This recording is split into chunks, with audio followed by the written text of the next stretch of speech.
ओम सभी को नमस्ते। मंत्रोच्चारण। ओम मैं प्रतिभानंद। ओम सहना भवतु सहनो भुनक्तु सह वीर्यं कर्वावहै तेजस्विनावधीतमस्तु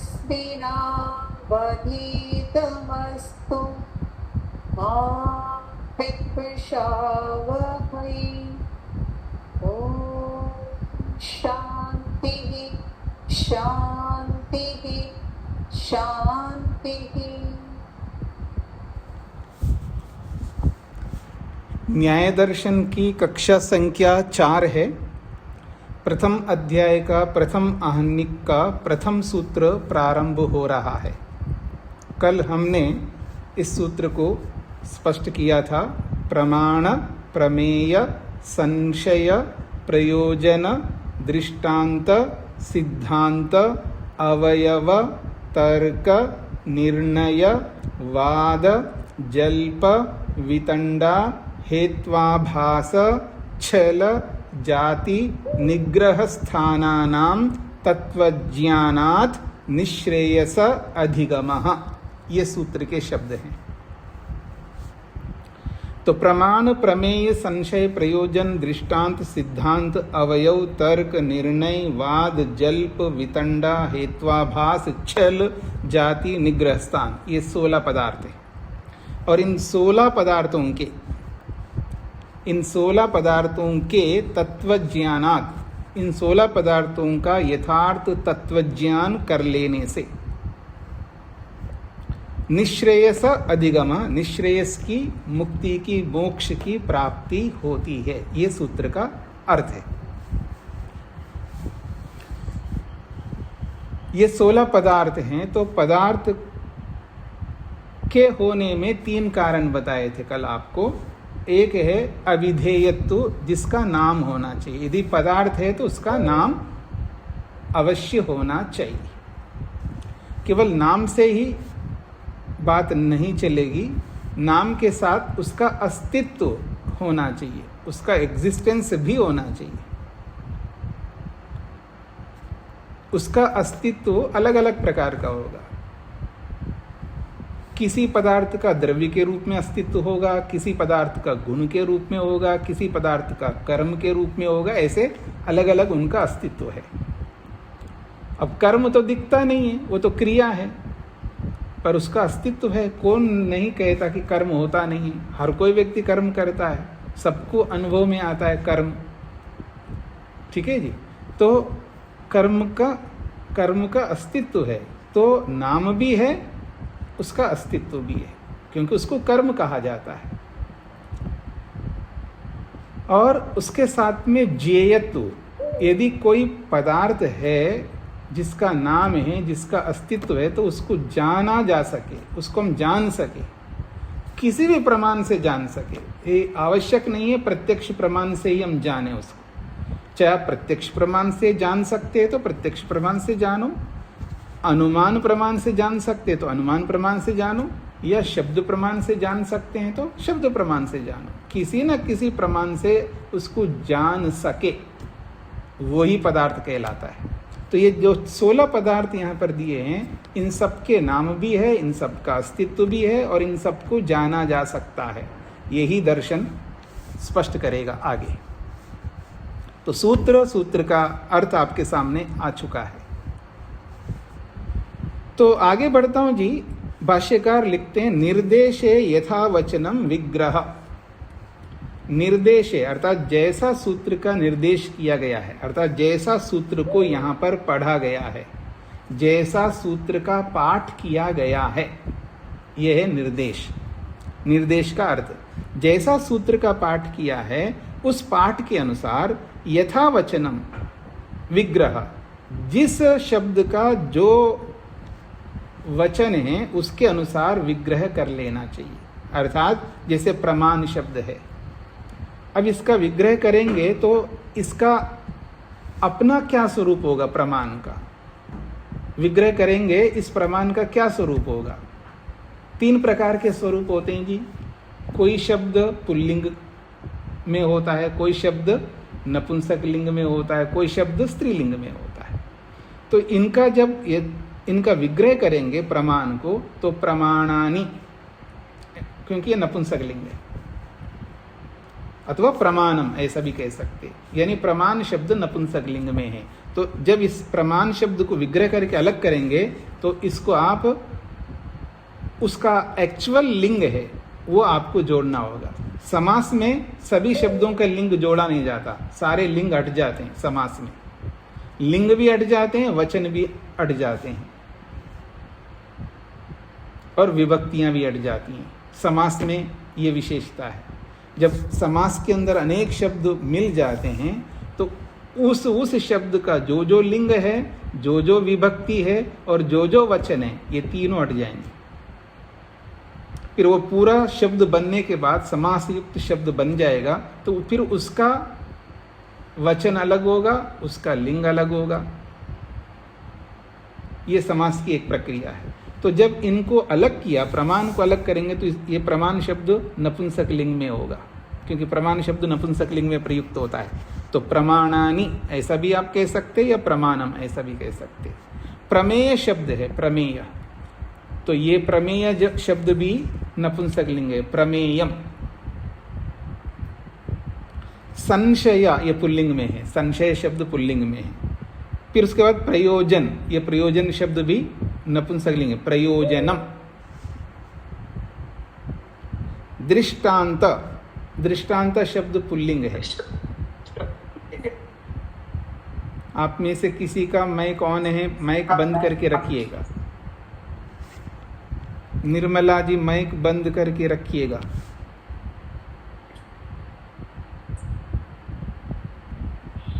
जी, तो दृष्टांत शब्द पुल्लिंग में है, सिद्धांत शब्द पुल्लिंग में है, अवयव शब्द भी पुल्लिंग में है, तर्क शब्द भी पुल्लिंग में है, निर्णय शब्द भी पुल्लिंग है, वादा शब्द भी पुल्लिंग है, जल्प भी पुल्लिंग है, और वितंडा भी पुल्लिंग है, हेत्वाभास भी पुल्लिंग है, छल शब्द नपुंसक लिंग में है, जाति शब्द भी पुल्लिंग में है। देखने के लिए जाति, यूं तो हिंदी में जाति स्त्रीलिंग में होता है प्रयोग, लेकिन यहाँ संस्कृत के लिंग अलग होते हैं, हिंदी के लिंग अलग होते हैं।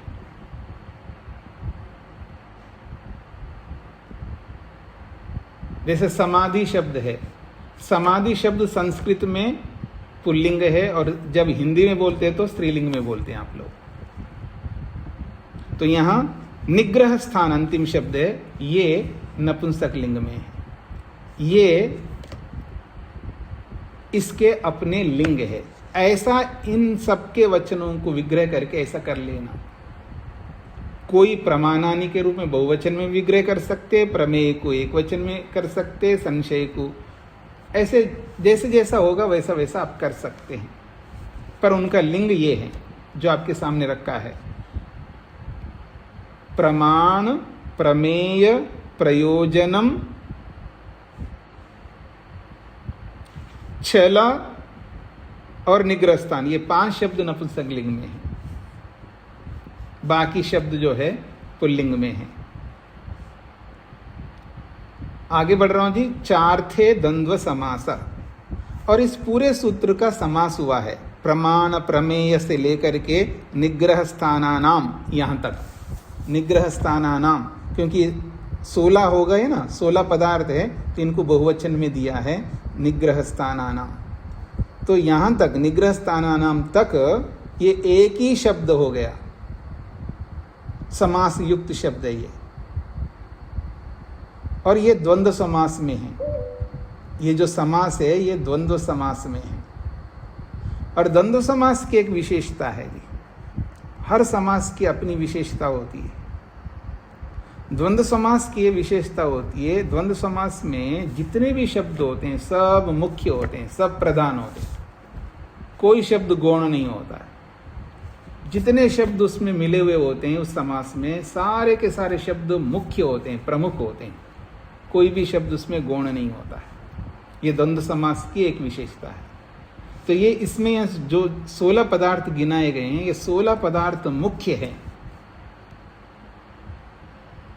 इसका तात्पर्य ये है, आप इन 16 में से किसी को नजरअंदाज नहीं कर सकते। आप यदि हमें निश्रेयस को प्राप्त करना है, मुक्ति को प्राप्त करना है, तो न्याय दर्शन में आए इन 16 पदार्थों को समझना होगा।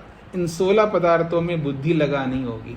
इन 16 पदार्थों को आत्मसात करना ही होगा, क्योंकि सारे 16 के 16 पदार्थ मुख्य हैं, कौन गौण कोई भी नहीं है।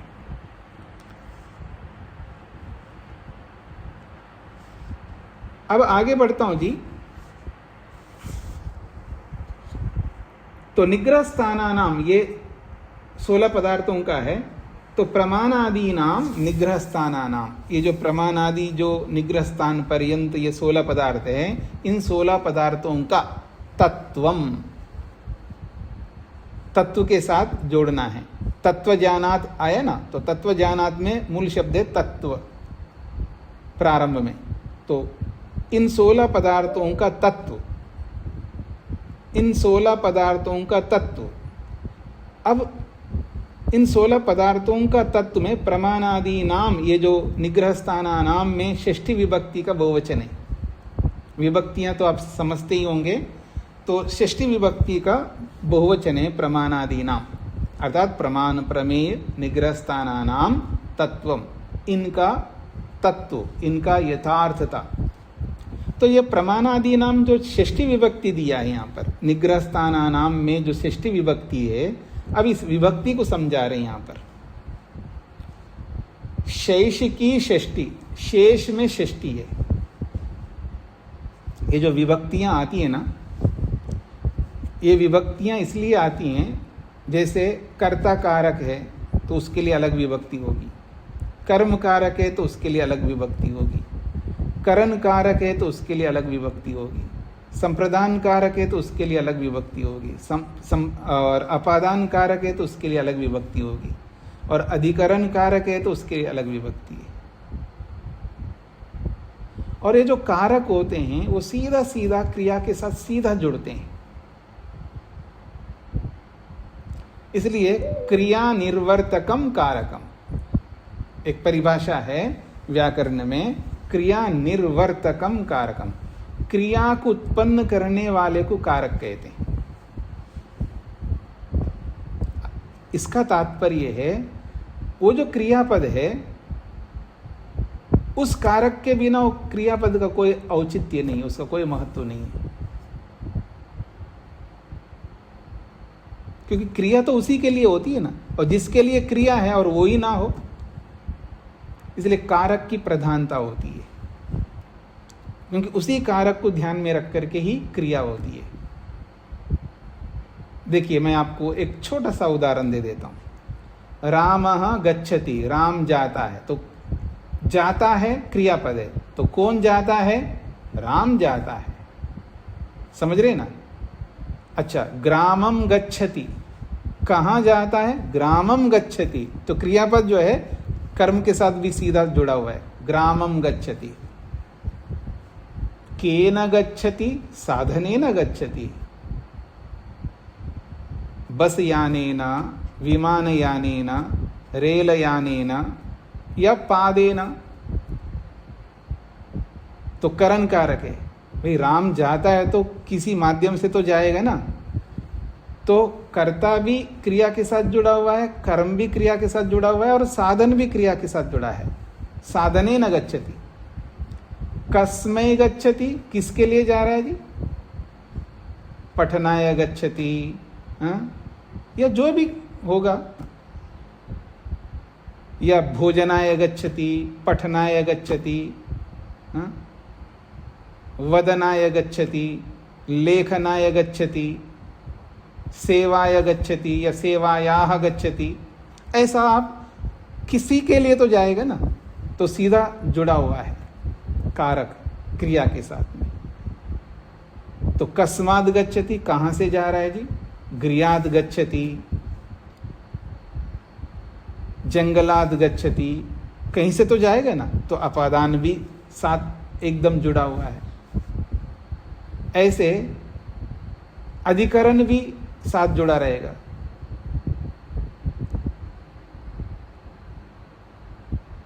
कस्मिन गच्छति, याने गच्छति, गाड़ी में बैठ के जा रहा है तो अधिकरण भी है। तो कारक जो होते हैं ना, कर्ता कारक, कर्म कारक, करण कारक, संप्रदान कारक, अपादान कारक और अधिकरण कारक, ये 6 कारक है। इन 6 के लिए क्रिया आती है, और जिसके लिए क्रिया नहीं आती है ना, वो बचा हुआ है बेचारा, उसी को कहते हैं शेष। कुछ समझ रहे हैं जी? शेष का मतलब है वो बचा हुआ है, क्रिया उसके लिए है ही नहीं। इन 6 के लिए तो क्रिया है, उसके लिए क्रिया नहीं। जिसके लिए क्रिया नहीं होती वो शेष कहलाता है। और शेष में फिर कौन सी विभक्ति होनी चाहिए?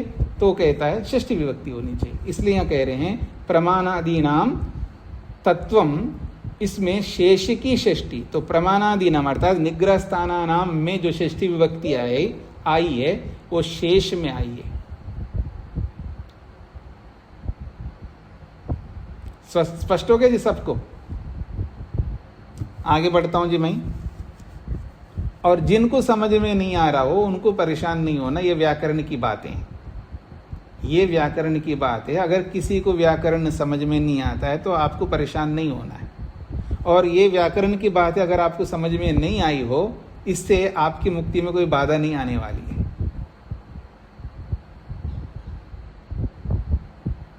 तो समझ में आ गया सबको? ये तो व्याकरण की बात है, ये एक्स्ट्रा नॉलेज है, मतलब अतिरिक्त जानकारी है। इस जानकारी के बिना आपकी मुक्ति नहीं होती हो, ऐसा नहीं है। जिस जानकारी के कारण से मुक्ति होती है वो जरूरी है।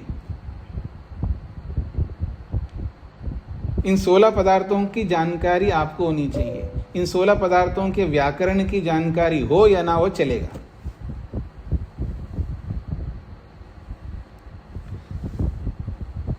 अब तत्वज्ञान शब्द आया, तत्वज्ञानात्। तत्व और ज्ञान, इन दोनों के बीच में समास हुआ है, तत्व और ज्ञानात्। अब इन दोनों के बीच में जो समास है उसको समझा रहे हैं। तत्वस्य ज्ञानम तत्वज्ञानम, तत्वस्य ज्ञानम तत्वज्ञानम। फिर उसके बाद निश्रेयसा और अधिगमा, 2 शब्द है, इनका भी समास है, निश्रेयसा और अधिगमा। तो तत्वस्य ज्ञानम तत्वज्ञानम और निश्रेयसस्य अधिगमा निश्रेयसाधिगमा, दोनों में षष्ठी विभक्ति दिखाई दे रही। तत्वस्य में भी और निश्रेयसस्य, इनमें, इसमें भी है तो षष्ठी विभक्ति है, पर यह शेष में षष्ठी विभक्ति नहीं है। षष्ठी विभक्ति शेष में तो आती है, लेकिन कहीं कहीं कर्म में भी षष्ठी विभक्ति आती है। इसलिए इन्होंने कहा कर्मणि षष्ठ्यो, कर्म में षष्ठी विभक्ति आई यहाँ पर। यह व्याकरण का विषय है। अर्थात यहाँ शेष षष्ठी नहीं है, अर्थात तत्वज्ञान के लिए क्रियापद नहीं आ सकता हो इसलिए षष्ठी दी हो, ऐसा नहीं है। तत्व जो है क्रिया के साथ नहीं जुड़ता हो, ऐसा भी नहीं है। फिर भी इसमें षष्ठी विभक्ति इसलिए आई, ये कर्म है। तत्व कर्म है, निश्रेयस भी कर्म है, क्योंकि तत्वज्ञान को पाना है ना हमें। क्यों जी? तत्वज्ञान को पाना है और निश्रेयस को पाना है तो कर्म है, लेकिन षष्ठी विभक्ति दी है। तो कर्म को बताने के लिए षष्ठी विभक्ति आती है। तो यही दिखाया इन्होंने, तत्वस्य ज्ञानम तत्वज्ञानम निश्रेयसस्य अधिगम निश्रेयसाधिगम इति। इन 2 शब्दों में कर्म में षष्ठी विभक्ति आई हैं, ये बताया गया है। राजगोपाल जी को क्या कहना है? जी आचार्य नमस्ते। यहाँ पर आचार्य जी प्रमाणादीनां तत्वम, यहाँ पर जो तत्व है इसका अर्थ क्या है? स्वरूप? नहीं, तत्व ज्ञान के लिए आ रहा है। तत्व का मतलब वस्तु का यथार्थ रूप। हाँ जी, तो आगे बढ़ता हूँ जी मैं।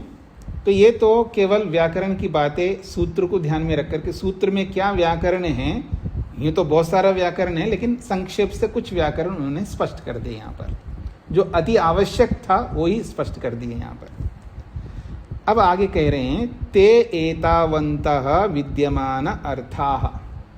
ये संधि के कारण से ते को ता हो गया है, तो ते एतावन्तः विद्यमान अर्थाः, ये इतने सत्तात्मक पदार्थ हैं, अर्थात ये 16 प्रकार के सत्तात्मक पदार्थ हैं जिनकी सत्ता विद्यमान है। येषाम अविपरीत ज्ञानार्थम इह उपदेशः। येषाम, इन 16 पदार्थों के संदर्भ में हमें ज्ञान होना चाहिए। कैसे ज्ञान होना चाहिए? अविपरीत ज्ञान। अविपरीत ज्ञान, विपरीत ज्ञान नहीं होना चाहिए। प्रमाण के बारे में हमको गलत ज्ञान नहीं होना चाहिए, प्रमेय के बारे में भी गलत नहीं हो, संशय के बारे में भी गलत ना हो, 16 पदार्थों के विषय में कोई गलत जानकारी ना हो हमारे को, क्योंकि गलत जानकारी हो जाए तो हम लक्ष्य तक नहीं पहुंचेंगे ना। हम रास्ते में जा रहे हैं, जीपीएस लगा के जा रहे हैं, कई बार जीपीएस भी गलत जगह ले जाता है ना, तो हमें सही रास्ते पे जाना है, सही रास्ते पे जाना है, तो विपरीत रास्ते में नहीं जाना है, गलत रास्ते को नहीं पकड़ना है, नहीं तो हम गंतव्य स्थान पर नहीं पहुंचेंगे। तो इन 16 पदार्थों का विपरीत ज्ञान ना हो, हमें मुमुक्षु लोगों को इन 16 पदार्थों के विषय में विपरीत ज्ञान ना हो, यथार्थ ज्ञान हो, उसके लिए यह उपदेश, इस शास्त्र में इन 16 पदार्थों का उपदेश दिया है। येषाम षोडश पदार्थानाम अविपरीत ज्ञानार्थम, अविपरीत ज्ञान के लिए अर्थात यथार्थ ज्ञान के लिए इह, इस शास्त्र में उपदेश, इन 16 का उपदेश किया गया है। सो अयम अनवयवेन तंत्रार्थः उद्दिष्टो वेदितव्यः। सो अयम, सह अयम, वह यह बात, अनवयवेन, एक तो होता है अवयव और एक होता है अनवयव। अवयव का मतलब एकांश, और अनवयव का मतलब है एकांश नहीं है, संपूर्ण रूप से।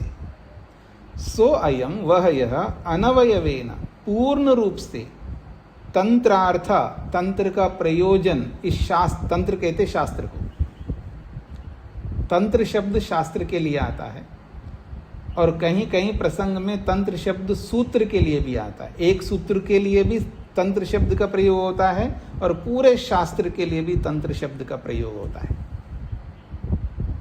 ये क्या बात होगी जी? पूरे शास्त्र को तंत्र कहो तो समझ में आ रहा है, एक सूत्र को भी तंत्र क्यों कहेंगे? बिल्कुल कह सकते हैं ना। एक एप्पल को सेव कहते हो, और उसके टुकड़े को क्या कहेंगे आप? कोई ना अलग नाम देंगे आप? उसको भी तो एप्पल ही कहेंगे ना। तो पूरे शास्त्र को भी तंत्र, और उस शास्त्र का एक सूत्र है उसको भी तंत्र कह सकते हैं। तो शास्त्र में कहीं कहीं पूरे शास्त्र के लिए तंत्र शब्द का प्रयोग करते हैं, और एक सूत्र के लिए भी तंत्र का प्रयोग करते हैं। तो यहाँ का तंत्रार्थः उद्दिष्टः, यहाँ पर शास्त्र भी ले सकते हैं और सूत्र भी ले सकते हैं आप। तो सो अयम, वह यह, अनवयवेन, संपूर्ण रूप से, तंत्रार्थ, शास्त्र का प्रयोजन, उद्दिष्ट, उपदेश किया गया है। तंत्र का अर्थ, तंत्र का प्रयोजन क्या है? इन 16 पदार्थों को जानना, इन 16 पदार्थों का तत्व ज्ञान करना, और इनका तत्व ज्ञान करने के लिए संपूर्ण रूप से, मतलब जितना जान लेने से तत्वज्ञान होता है, निश्रेयस की प्राप्ति होती है, उसको पूर्ण रूप से इस शास्त्र में उपदेश किया गया है, ऐसा वेदितव्य, जान लेना चाहिए। ठीक हो गया जी? क्लियर हो गया सबको? अब आगे बढ़ता हूं मैं। आत्मादेह खलु प्रमेयस्य तत्वज्ञानात् निश्रेयसाधिगम। आखिर निश्रेयस की प्राप्ति कब होगी? कब हमें निश्रेयस की प्राप्ति हो सकती है? यानी मुक्ति की प्राप्ति कब हो सकती है? तो उसको स्पष्ट कर रहे हैं। खलु, खलु का अर्थ होता है निश्चित रूप से। आत्मा आदेह, आत्मा आदि जितने भी प्रमेय बताएंगे आगे जाकर के, उन सारे प्रमेयों के तत्व ज्ञान कर लेने से निश्रेयस मुक्ति की प्राप्ति होती है। आप एक बार पृष्ठ संख्या 21 निकालिएगा आपकी पुस्तक में, पृष्ठ संख्या 21, सूत्र संख्या 9 है। 12 प्रमेय इस सूत्र में बताए गए।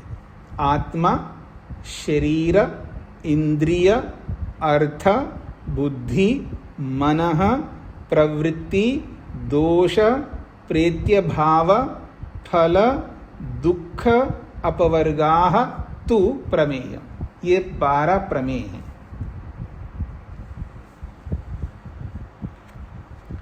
अच्छा, आप में से हाथ खड़ा करिएगा, प्रमेय किसे कहते हैं बताइए। पुस्तक में नहीं देखना है, प्रमेय किसे कहते हैं वो आपको हाथ खड़ा करना है।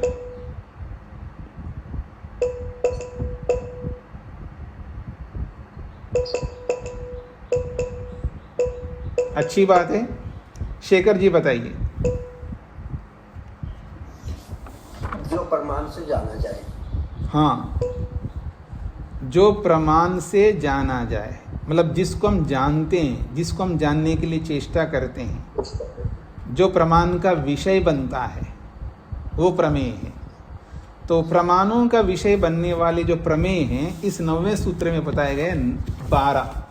आत्मा को हमें जानना है, शरीर को जानना है, इंद्रियों को जानना है, और अर्थ का मतलब विषय, विषयों को जानना है, बुद्धि का मतलब ज्ञान, उसको जानना है, मन को जानना है, प्रवृत्ति कर्म को जानना है, दोष क्या है हमारे जीवन में उनको जानना है, प्रेत्य भाव पुनर्जन्म क्या होता है उसको जानना है, फल क्या होता है उसको जानना है, और सबसे बड़ी बात है दुख को जानना है और अपवर्ग मोक्ष को जानना है। ये सारे के सारे 12 प्रमेय हैं। ये सब जानने योग्य है। और इन 12 प्रमेयों को जानने पर क्या होगा कहते हैं, और जानना कैसे, तत्व ज्ञान करना होगा। केवल इंफॉर्मेशन गेन करना नहीं, केवल जानकारी इकट्ठा नहीं करना है, तत्व ज्ञान प्राप्त करना है। तो इन 12 आत्मा आदि इन 12 प्रमेयों के तत्व ज्ञान से, यथार्थ बोध से निश्रेयस अधिगमा, निश्रेयस की प्राप्ति होती है, मोक्ष की प्राप्ति होती है, ऐसा भाष्यकार स्पष्ट कर रहे हैं। हाथ हटा लीजिएगा। तच्च एतद उत्तर सूत्रेण अनुद्यते इति, ये बात उत्तर सूत्रेण आगे आने वाले उस 9वें सूत्र में इस बात को लेकर के स्पष्ट किया जाएगा। आत्मा आदे खलु प्रमेयस्य तत्वज्ञानात् निश्रेयसाधिगम, आत्मा आदि 12 प्रमेयों के तत्वज्ञान से, यथार्थ बोध से निश्रेयस की प्राप्ति होती है। तच्च एतद, वह ये बात उत्तर सूत्रेण आगे आने वाले 9वें सूत्र के माध्यम से अनुद्यते बताया जाएगा।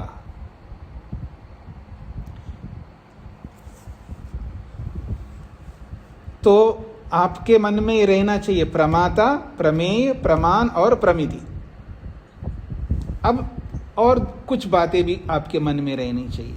देखिए, न्याय दर्शन हम पढ़ रहे हैं ना, कुछ ऐसी बातें होती हैं जिनको हमेशा याद रखना पड़ता है, हमेशा जीवन भर के लिए कुछ चीज़ें हमको याद रखना पड़ता है ना। जैसे आप लोग हमेशा याद रखते धन को, मकान को, परिवार को, या भूल जाते हैं आप, हाँ जी मेरे परिवार में कितने लोग हैं मेरे को पता नहीं लग रहा है कि एक बेटा है या 2 बेटे हैं, ऐसे तो नहीं कर सकते ना। तो कुछ चीज़ों को हमें याद रखना पड़ता है। ऐसे ही जिस शास्त्र को हम पढ़ रहे हैं उस शास्त्र के सारी बातों को याद तो हम नहीं रख पाते हैं, नहीं रख पाएंगे, नहीं रख पाने में कोई समस्या नहीं है, लेकिन कुछ बातें हैं जिनको हमेशा याद रखना होगा, जिसके बिना हमारा काम ना चले। उनमें से ये है 4 बातें अभी आपको प्रस्तुत किया गया था पीछे, प्रमाण, प्रमेय, प्रमाता और प्रमिति। ठीक उसी प्रकार से आगे कुछ बातें और आ रही हैं। हेयम तस्य निर्वर्तकम, हानम आत्यंतिकम तस्य उपाय। ये भी 4 बातें हैं। हेयम कहते हैं दुख को, दुख को याद रखना पड़ेगा। ये बताने की आवश्यकता नहीं लगता मेरे को, क्यों जी? आपको दुख को याद रखना है, ये तो आपको याद रहता ही है कि आपने मेरे को कितना दुख दिया है। पत्नी ने, पति ने, भाई ने, पड़ोसी ने, जिस किसी ने भी हमें जो दुख दिया है ना, वो याद रखते हैं आप लोग। तो केवल वो दुख याद रखने से काम नहीं चलेगा, क्योंकि उनके याद रखने से अब प्रयोजन की पूर्ति नहीं हो पा रही है, और उनको भुला देना ही अच्छा है। अब मैं उल्टा बता रहा हूं, दुख को याद रखना बोला है, अब उसका उल्टा बोल रहा हूं। ये जो पत्नी ने दुख दिया है, पति ने दिया है, गुरु ने दिया है, या शिष्य ने दिया है, या पड़ोसी ने दिया है, जिस किसी ने भी हमें दुख दिया है, उसको याद रखने की आवश्यकता नहीं है। फिर कौन से दुख को याद रखना है? जो कोई नहीं दे रहा है मनुष्य में, जो अपने आप मिल रहे होते हैं। आप में से योग दर्शन को बहुत सारे लोगों ने पढ़ाई है, उसमें 4 प्रकार के दुख बताए गए।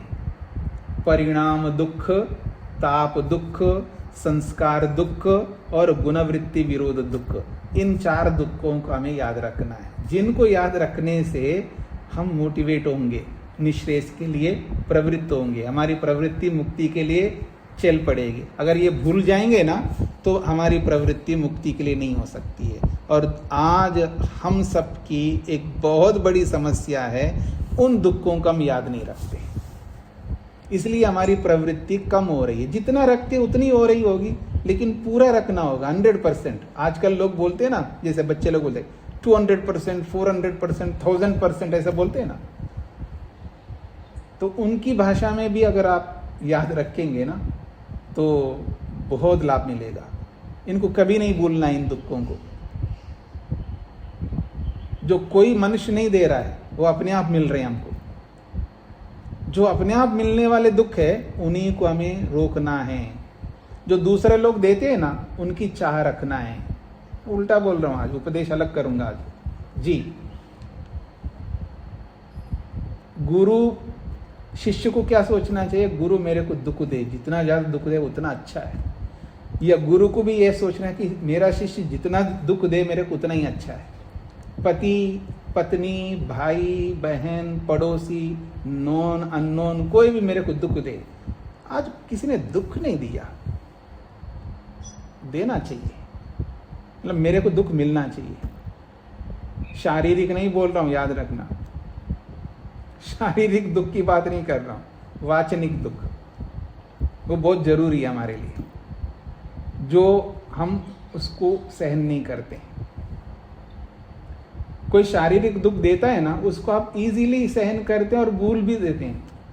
किसी कारण से पति ने पत्नी को धक्का दे दिया हो, किसी कारण से भूलवशात दुख दिया है, धक्का से कुछ चोट भी आया हो, पति ने दिया हो, पत्नी ने दिया हो, देवर देवरानी, जेठ जेठानी, किसी ने भी दिया हो, हम कोई बात नहीं, अच्छा चलो कोई बात नहीं।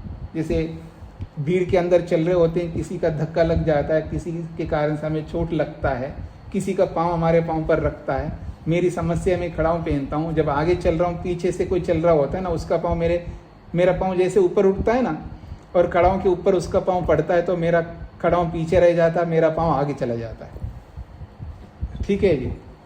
तो ऐसा कोई भी दुख देता है हमको, तो हम इजीली भुला देते हैं, उसको याद भी नहीं रखते हैं, उसकी स्मृति भी नहीं रख पाते हैं। ठीक है, होता है, दुनिया में ऐसे चलता है, कोई बात नहीं।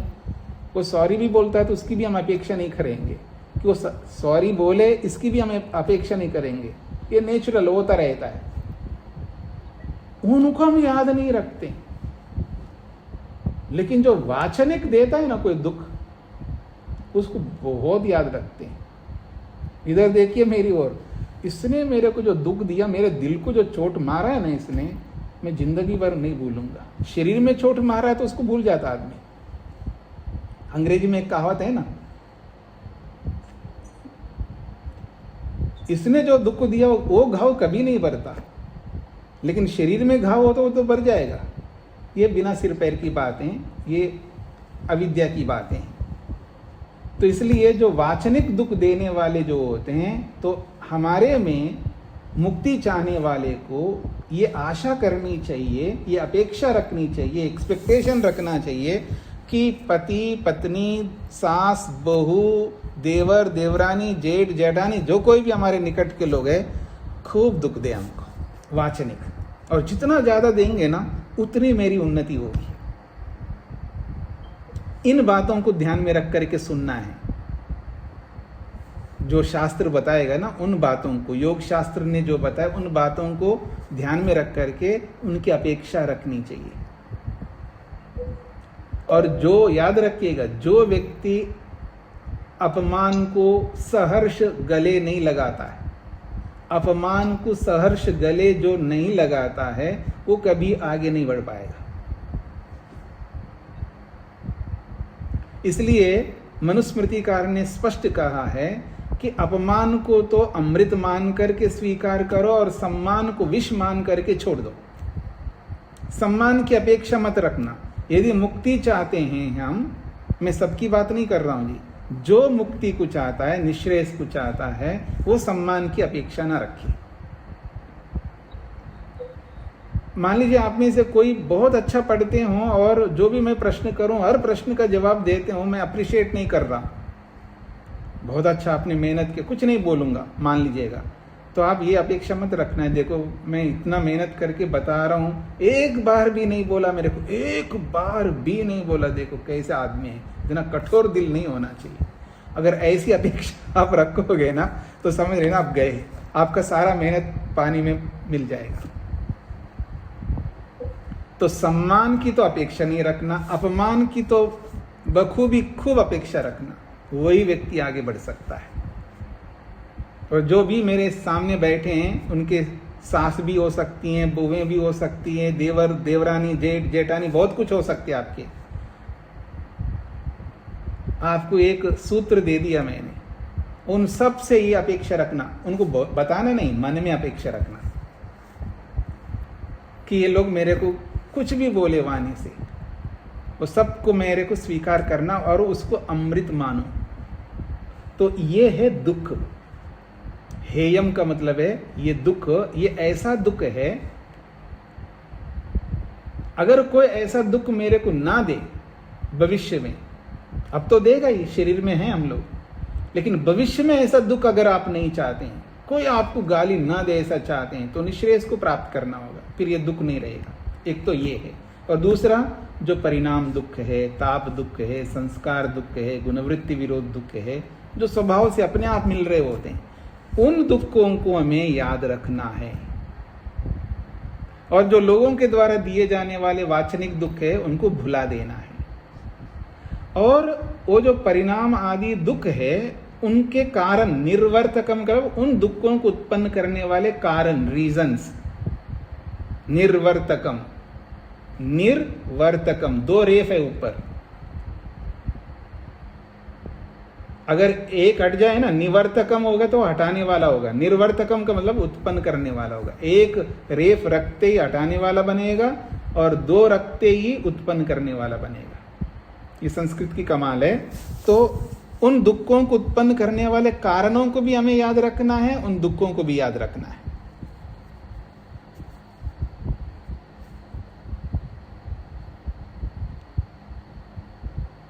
हाँ जी, क्या समझ में आया? शादी में जाते ही होंगे आप लोग, जिनके कर्तव्य पूरे हो गए वो भी जाने लगते शादी में। अभी क्या जा रहे हो आप? मत जाओ ना, बहुत गए आप शादियों में, अब कर्तव्य पूरा हो गया, आपका गृहस्थ कर्तव्य पूरा हो गया, फिर क्यों जाते हो? जाना है उनको, अच्छा लगता है। खैर, शादी में गए तो कुछ तो खाएगा आदमी, और कोई अच्छी चीज लगी तो ज्यादा खा लिया। आजकल की शादियां अलग प्रकार की होती हैं, और इतना खाया तो उसको डकारे आ रहे हैं, परेशान हो रहा है, छाती में दर्द हो रहा है, ये परिणाम है उसका। दुख तो मिल रहा है ना, उस दुख को याद रखना पड़ेगा। और उसका कारण कौन है, उस कारण को भी याद रखना होगा। तो ऐसे परिणाम दुख, ताप दुख, संस्कार दुख, गुणवृत्ति विरोध दुख, इन दुखों को कभी नहीं भूलना है, और वो दुख जिन कारणों से उत्पन्न होते हैं उन कारणों को भी कभी नहीं भूलना है। ये दो चीजें हैं, हेयम दुखम, तस्य निर्वर्तकम, उसका जो कारण है, इन दोनों को याद रखना। तीसरी बात, हानम, हानम का मतलब है सुख, आत्यंतिकम हानम, नितांत सुख को याद रखना होगा, ईश्वरीय सुख को याद रखना होगा, ईश्वरीय संतोष को, ईश्वरीय निर्भयता को, ईश्वरीय स्वतंत्रता को, मतलब ईश्वर से मिलने वाले हर गुण को याद रखना होगा हमें। क्योंकि ईश्वर को पाने से जो तृप्ति मिलती है, जो संतोष मिलता है, जो निर्भयता मिलती है, जो स्वतंत्रता मिलती है, जो ईश्वर से मिलने वाले सब कुछ, वो हानम है, आत्यंतिकम है, और उन सबको याद रखना होगा। और तस्य उपाय, और वो किन कारणों से उत्पन्न होते हैं उन उपायों को भी याद रखना होगा। ये चार चीजें हमको याद रखना है, हेयम, तस्य निर्वर्तकम, हानम अर्थात आत्यंतिकम, हानम को ही खोला है, आत्यंतिकम, तो आत्यंतिक हान को, और तस्य उपाय, उसके उपाय, उस ईश्वरीय गुणों की प्राप्ति किन कारणों से होती है उन कारणों को याद रखना होगा। इसलिए इन चारों को अधिगंतव्य, इन चारों को आत्मसात करना चाहिए, इन चारों को अधिगंतव्य प्राप्त कर लेना चाहिए जीवन में। इति एतानि चत्वारि अर्थपदानि, ये चार प्रकार के अर्थ है हमारे जीवन में, ये चार अर्थ है। ये वो पदार्थ नहीं, यहाँ पर अर्थ शब्द समझ रहे हैं, समझा रहे हैं। ये चार अर्थ है। कितने अर्थ होते हैं? हेयम एक अर्थ, तस्य निर्वर्तकम उसका कारण दूसरा अर्थ, आत्यंतिक हान तीसरा अर्थ है, और उसका उपाय चौथा अर्थ है। इन चार अर्थों को इति एतानि चत्वारि अर्थपदानि, ये चार अर्थ पद से यहाँ पर कहे गए हैं। और इन चारों अर्थों को सम्यक बुद्ध्वा, इन चारों अर्थों को यथार्थ रूप से तत्वज्ञान के माध्यम से जान करके, सम्यक बुद्ध्वा का मतलब है अच्छी प्रकार जान करके, यथार्थ रूप से जान करके, निश्रेयसम अधिगच्छति मानवः, ये मनुष्य जो है, हम सब मनुष्य निश्रेयसम, निश्रेयस को, मुक्ति को, अधिगच्छति प्राप्त कर सकता है व्यक्ति। ठीक हो गया जी। आगे बढ़ता हूं मैं। जहां कहीं भी कोई शब्द, कोई पंक्ति, कोई अभिप्राय आपको समझ में ना आए तो आप पूछ सकते हैं। तत्र, अब एक प्रश्न किया जा रहा है, ये जो आपने 16 पदार्थ बताए हैं, क्या आवश्यक है 16 पदार्थ? आपने इतने ज्यादा पदार्थ बनाए क्यों? कम करना चाहिए, 2 ही बना लो ना, एक प्रमाण और एक प्रमेय, बस ये 2 ही पर्याप्त हैं। आपने 16 इतना बना दिया, हमारे दिमाग को परेशान कर रहे हो आप शॉर्टकट ही तो चाहते हो ना जीवन में, क्यों जी? शॉर्टकट। जब कोई बात बताई जाती ना किसी को, उस बात को सुनता नहीं है, उसका ऑप्शन देखता होता है व्यक्ति, उसका विकल्प देख रहा होता है। जो बात बताई जा रही होती है उस पर ध्यान नहीं देता है, जो बताई जा रही है उस बात का विकल्प देख रहा होता है, उसका मन विकल्प में जाता है। इसलिए मैं आजकल बच्चों को अक्सर ये बोलता हूँ, जब उनसे पूछता हूँ मैं, आपका एम क्या है, लक्ष्य क्या है, उद्देश्य क्या है, टारगेट क्या है, जो भी जैसे बच्चों से हम पूछते हैं, तो कुछ ना कुछ बताता है बच्चा, तो कोई एक ही बात बताता है, और अधिकांश बच्चे ये नहीं तो ये नहीं तो वो नहीं तो ये, ऐसे विकल्प बताते हैं। तो मैं उनको एक ही बात कहता हूँ, देखो आप अपनी बुद्धि को विकल्प में लगाओगे ना तो आप सक्सेस नहीं हो सकते, सफल नहीं हो सकते। ऑप्शन मत रखा करो, एक ही रखो, डू एंड डाई, करो या मरो। विकल्प रखते ही आपका मन जो है ना कंसंट्रेट नहीं होगा, एकाग्र नहीं होगा। याद रखना, ये बच्चे की बात नहीं, किसी के लिए भी विकल्प रखते ही मन डुलता रहेगा, इधर उधर भटकता रहेगा। यदि एक ही रहेगा सामने, उसी में एकाग्र होगा, क्योंकि कोई चारा नहीं हमारे लिए, करो या मरो। तो इसलिए हमेशा हमारे दिमाग में एक ही रहना चाहिए, विकल्प नहीं रखना चाहिए। ऐसा कैसे होगा जी, विकल्प तो रखना चाहिए। रखने की जरूरत नहीं, वो अपने आप आ जाएगा। अगर कोई बच्चा एम्स में जाना टारगेट बना करके चले और एम्स में जा नहीं पाए तो दूसरा अपने आप मिल जाएगा ना। उसके लिए जब जो अपने आप मिल सकता है उसको टारगेट थोड़ा बनाया जाता है। भले आदमी थोड़ा बुद्धि लगाओ, जब एक ही टारगेट आप बनाएंगे तो उसके लिए मेहनत करोगे और वो किसी कारण से वो नहीं मिल गया, नहीं मिल पाया तो दूसरा तो अपने आप मिलना ही ना। तो जो अपने आप मिलने वाले के लिए थोड़ा टारगेट बनाना चाहिए, इसलिए विकल्प नहीं रखना चाहिए। समझ में आ रहा है जी? तो यहाँ पर बोला जा रहा है कि चत्वारि अर्थपदानि सम्यक बुद्ध्वा निश्रेषम अधिगच्छति। उसके बाद में बात कही जा रही है तत्र संशयादीनाम पृथक वचनम अनर्थकम। एक प्रश्न कर रहा है, ये जो आपने 16 पदार्थ जो बताए, इसमें प्रमाण और प्रमेय के बाद जो संशय से लेकर के निग्रह स्थान तक जो 14 पदार्थ बताए हैं, ये अनर्थक है, बेकार है, व्यर्थ बताया आपने, जरूरत नहीं है इनकी। अर्थात 2 की आवश्यकता है, प्रमाण और प्रमेय। बाकी जितने भी 14 पदार्थ अतिरिक्त बताए हैं, इनकी कोई आवश्यकता नहीं है, व्यर्थ बता दिया आपने। ये प्रश्नकर्ता का कहना है। ठीक हो गए जी? और वो अपना हेतु दे रहा है, केवल यही नहीं कह रहा है कि वो व्यर्थ है। तो व्यर्थ क्यों है उसका कारण बताना होगा ना आपका।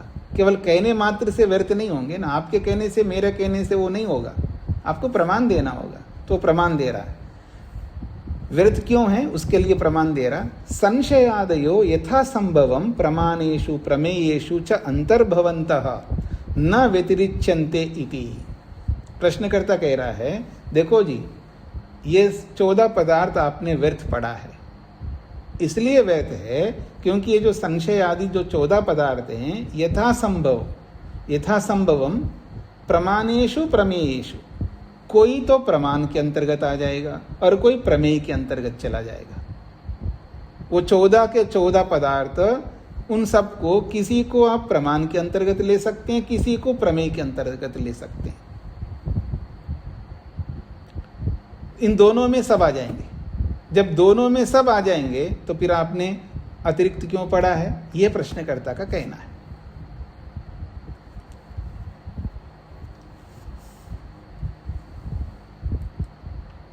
आज आप लोगों को कुछ समझ में आ रहा है जी?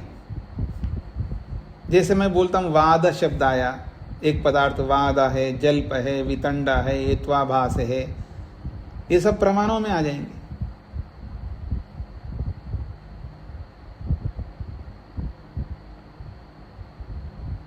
ऐसे आप देखेंगे, किसी को भी लेके देखें आप, तो आपको पता लग जाए। आपको विचार करना है कि कौन प्रमाण में आ सकता है और कौन प्रमेय में आ सकता है। आपको सोच के आना है, मैं नहीं बताऊंगा, आपको सोचना है। 16 पदार्थों में से 2 को अलग रख दो, प्रमाण और प्रमेय, इसको तो हटा नहीं सकते। तो अब बाकी बचे हुए 14 पदार्थ है, ये 14 पदार्थों को एक एक पकड़ करके आपको देखना है कि ये पदार्थ प्रमाण में आ सकता है तो प्रमाण में डालो, प्रमेय में आ सकता है तो प्रमेय में डालो। ये आपको करना है। इन दोनों के अतिरिक्त तो और कोई पदार्थ तो है ही नहीं है, तो इन दोनों में आएगा। अर्थात ये 14 पदार्थ इन दोनों के अंतर्गत आएंगे, ऐसा कोई पदार्थ नहीं है इन दोनों के अंतर्गत नहीं आ सकता हो। इसी बात को लेकर के प्रश्नकर्ता कह रहा है, संशयादयो, ये जो संशय आदि 14 पदार्थ हैं, यथा संभवम प्रमाणेषु, कोई प्रमाणों में आ जाएगा और कोई प्रमेयेषु, प्रमेयों में आ जाएगा।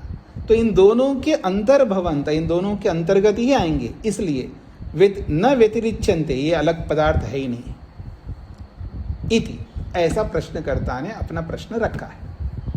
यहां तक समझ में आ गया जी सबको? अब इसका उत्तर दे रहे हैं। सत्यमेतत्, आप बिल्कुल ठीक कह रहे हो।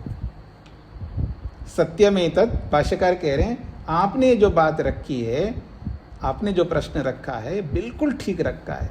बिल्कुल ये 14 पदार्थ इन दोनों के अंतर्गत आते हैं, इसमें कोई दो राय नहीं। सत्यमेतत्, इमास्तु चतस्रो विद्याः पृथक् प्रस्थानाः प्राणभृतम् अनुग्रहाय उपदिश्यन्ते। तो सत्यमेतत् कह करके फिर आगे की बात कहना चाहते हैं कि आपने जो बात कही बिल्कुल सत्य कही है, बिल्कुल प्रमाण और प्रमेय के अंतर्गत 14 पदार्थ आएंगे। फिर भी हमने अलग क्यों पढ़ा है, उसके अंतर्गत आते हुए भी हमने उसको अलग क्यों गिना है, उसका समाधान कर रहे हैं। इमास्तु चतस्रो विद्या, देखिएगा 4 प्रकार की विद्या होती है। इमाह तु चतस्रः विद्या, 4 प्रकार की विद्या होती है। आपने 2 प्रकार की विद्या पढ़ी है उपनिषदों में, वो अलग दृष्टिकोण से और यहाँ अलग दृष्टिकोण से। यहाँ अलग दृष्टिकोण से ये 4 प्रकार की विद्या बताई जा रही है। यहाँ पर इमास्तु चतस्रः विद्या, ये 4 प्रकार की विद्या हैं। पृथक प्रस्थान, और इन चारों विद्याओं को अलग अलग पढ़ा है। किस लिए पढ़ा है इन 4 विद्याओं को अलग अलग? तो कह रहे हैं प्राणभृताम अनुग्रहाय। प्राणभृताम, प्राणधारी मनुष्यों के लिए, क्योंकि ये विद्या किन के लिए होती है जी?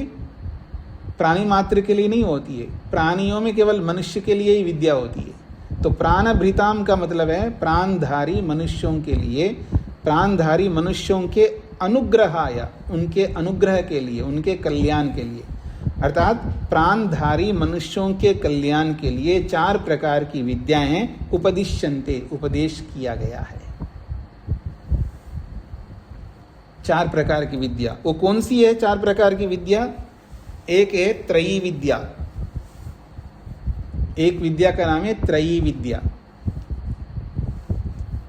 आगे बताएंगे वो 4 प्रकार की विद्याओं को, मैं यहां पर संक्षेप से बता रहा हूं। एक विद्या है त्रयी, दूसरी विद्या है जिसका नाम है वार्ता, वार्ता नामक विद्या है वो। तीसरी विद्या है दंड नीति, और चौथी विद्या है आन्वीक्षिकी।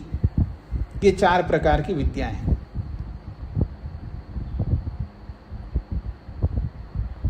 ये जो न्याय दर्शन का जो भाष्यकार है वात्सायन, कुछ इतिहासकारों का मानना है, इतिहास बनाने वाले इतिहासकारों का मानना है कि जो वात्सायन ऋषि है ये कौटिल्य है, अर्थात चाणक्य है, ऐसा लोगों का कहना है। क्यों ऐसा वो कहना चाहते हैं? क्योंकि ये जो भाषा है वात्सायनकार की, ये जो भाष्य है, ये कौटिल्य अर्थशास्त्र की भाषा और इस भाषा में समानता है, एक जैसा दिखता है। उसको पढ़ो और इसको पढ़ो, ऐसा लगता है दोनों का लेखक एक ही, ऐसा दिखता है। इसलिए इतिहासकारों का मानना है कि ये जो वात्सायन ऋषि है ये कौटिल्य है, अर्थात चाणक्य है, ऐसा उन लोगों का कहना है। उस कौटिल्य अर्थशास्त्र में ये 4 प्रकार की विद्याएं दी है। ये जो मैंने बताया त्रयी विद्या, वार्ता, दंडनीति और आन्वीक्षिकी, ये 4 प्रकार की विद्याएं जो है कौटिल्य अर्थशास्त्र में दिया गया है। सामाजिक दृष्टि को ध्यान में रख करके वो 4 विद्याएं उन्होंने बनाई, और उन्हीं 4 विद्याओं को संक्षेप करेंगे तो 2 प्रकार की बन जाएंगी जो उपनिषदों में आपने पढ़ी है। क्लियर? अब आइए, तो कहा जा रहा है इमास्तु चतस्रो विद्या, ये 4 प्रकार की विद्या हैं। पृथक प्रस्थान, अलग रूप से इन विद्याओं को, पृथक प्रस्थान मतलब अलग रूप से पढ़ा गया है इन विद्याओं को। किस लिए पढ़ा गया है? प्राणभृताम अनुग्रहाय, प्राणी मनुष्य रूपी प्राणी के अनुग्रह के लिए, मनुष्य प्राणधारी मनुष्य के कल्याण के लिए उपदिश्यन्ते, इन 4 विद्याओं को उपदेश किया है। यासाम चतुर्थी इयम आन्वीक्षिकी न्याय विद्या, यासाम उन 4 प्रकार की विद्याओं में से ये जो चौथी विद्या है, जिस विद्या को आन्वीक्षिकी विद्या कहते हैं या न्याय विद्या कहते हैं, ये जो हमारा न्याय दर्शन है उन 4 प्रकार की विद्याओं में से एक प्रकार की विद्या है, और इस विद्या का नाम आन्वीक्षिकी विद्या कहो या न्याय विद्या कहो या प्रमाण विद्या कहो, एक ही बात है। उन 4 प्रकार की विद्याओं में से ये एक प्रकार की विद्या है।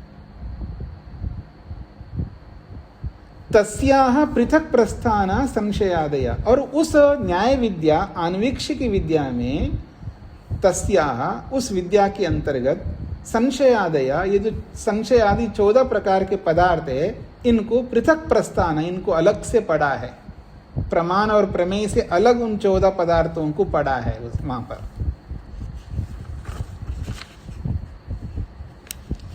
क्यों पढ़ा है जी, वो आगे बताएंगे स्वयं, पर मैं समय नहीं है, मैं आपको अपनी ओर से संक्षेप से बताता हूं स्पष्टीकरण के लिए। कई बार स्पष्टीकरण करना पड़ता है व्यक्ति को, जैसे हम लोगों को भी स्पष्टीकरण करना पड़ता है, तो शास्त्रकार को भी स्पष्टीकरण करना पड़ता है, ताकि वियंगम, उसका वियंगम दृश्य हमारे सामने आ जाए, कंफ्यूजन ना हो, हम हतप्रभ ना हो।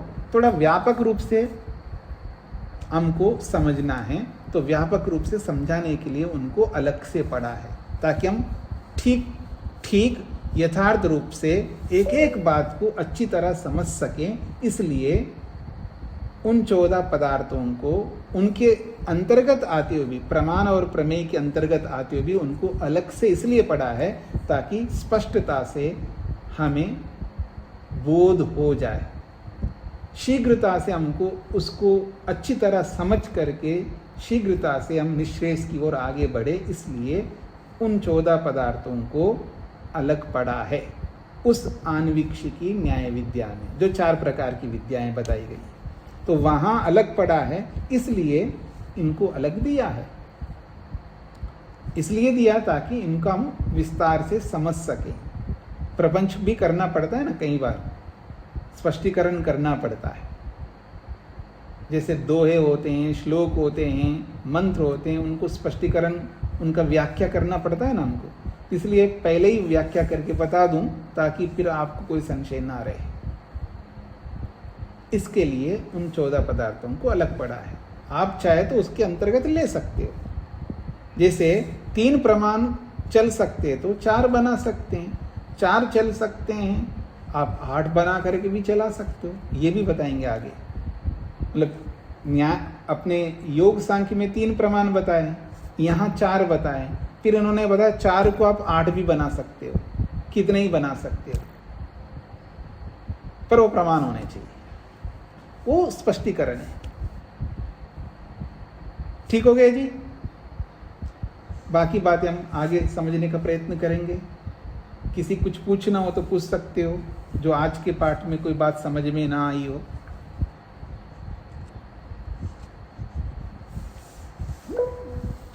हाँ जी, नरेंद्र पाल जी। नमस्ते स्वामी जी। स्वामी जी, जो ये 4 प्रकार की इसलिए पता है, हे और हेतु, उसका तो दुख और दुख का कारण, तो दुख का कारण का कोई दूसरा शब्द भी है क्या? एक तो हो गया दुख और दुख का कारण, एक सुख प्राप्ति और उसके उपाय। हाँ, योग दर्शन में जो बोला है, हेय हे हेतु, हानोपाय, ऐसा बोला, उन्हीं को यहाँ पर दोहराया है इन्होंने। हेयम, हे हेतु ना बता करके तस्य निर्वर्तकम, उसको उत्पन्न करने वाला कारण, ऐसा बताया। और वहां हान और हानोपाय कहा है, तो यहाँ पर आत्यंतिकम हानम और तस्य उपाय, ऐसा बोल दिया। बातें वही है जो योग दर्शन में बताया गया, पर अपने शब्दों में इन्होंने बताया। वहां जो बताया है और यहाँ जो बताया, इनके अतिरिक्त तो कोई नाम पूछ रहे हैं आप? इनके अतिरिक्त कोई नाम है क्या? जैसे हे का मतलब दुख को दुख के कारण, सुख और सुख के कारण, ये अतिरिक्त शब्द है। तो दुख के कारण का मतलब कुछ और ऐसा है, दुख के कारण का कुछ कोई शब्द लिखा हो। अच्छा, दुख का हेतु बोल दो, या दुख निमित्तम बोलो। दुख निमित्तम, निमित्त कहो, हेतु कहो, कारण कहो, एक ही बात है। धन्यवाद जी जी। ओम शांति शांति शांति।